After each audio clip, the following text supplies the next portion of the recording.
241, 242, 243, 244.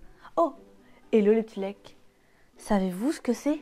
Oui, il s'agit de boutons. De toutes les couleurs, de toutes les formes et de toutes les tailles. Oui, énormément de boutons. Il y a des boutons de chemise, de pantalon, de culottes, des boutons à volonté. Et non, je ne perds pas encore la tête.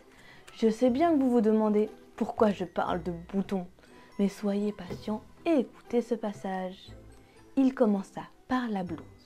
Il arracha les agrafes métalliques du col, coupa les boutons de manchette, ainsi que ceux qui fermaient le devant de la blouse. Puis, il fendit entièrement les boutonnières. Ensuite, de quoi Camus fit sauter ce vêtement inutile. Les boutons de tricot et les boutonnières subirent un sort pareil. Les bretelles n'échappèrent point. Ce fut ensuite le tour de la chemise, du col au plastron et aux manches. Pas un bouton, ni une boutonnière n'y échappa. Ces quelques lignes sont tirées du roman de Louis Pergaud, écrit en 1912, intitulé La guerre des boutons. Dans ce livre, Louis Pergaud tente de faire passer un message. Il essaye de nous montrer l'absurdité de la guerre, qui parfois n'est seulement d'une bêtise ou d'une incompréhension. En définitive, presque rien. Il essaye de démontrer par des enfants, donc en faisant rire. Et je peux vous assurer que l'objectif est parfaitement rempli, car c'est drôle et frais, malgré le siècle écoulé depuis l'écriture de ce roman. Ironie cruelle de la vie ou triste prophétie, cet excellent écrivain trouva la mort 3 ans après la parution de son roman sur le champ de bataille lors de la Première Guerre mondiale. La guerre des boutons raconte l'histoire de 2 villages voisins, les Longevernes et les Vellerans.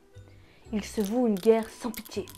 Pas les adultes, naturellement, mais les enfants. Ce ne sont pas de toutes petites disputes, mais une véritable guerre.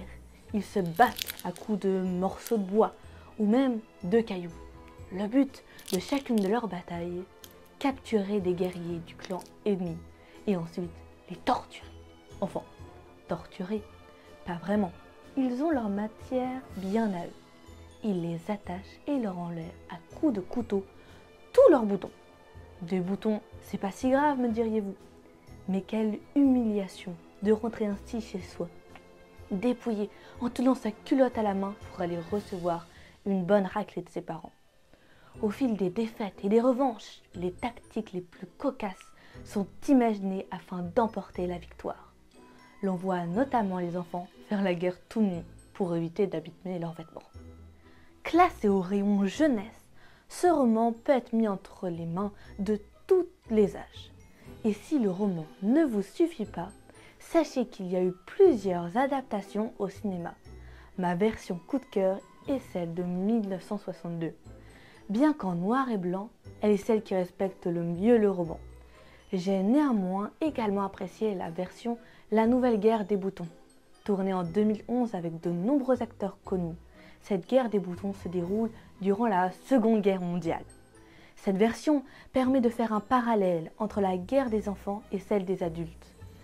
N'hésitez pas à en parler avec vos parents et grands-parents. Je suis certaine qu'ils connaissent ce roman et sans doute, grâce à vous, des souvenirs d'enfants renaîtront.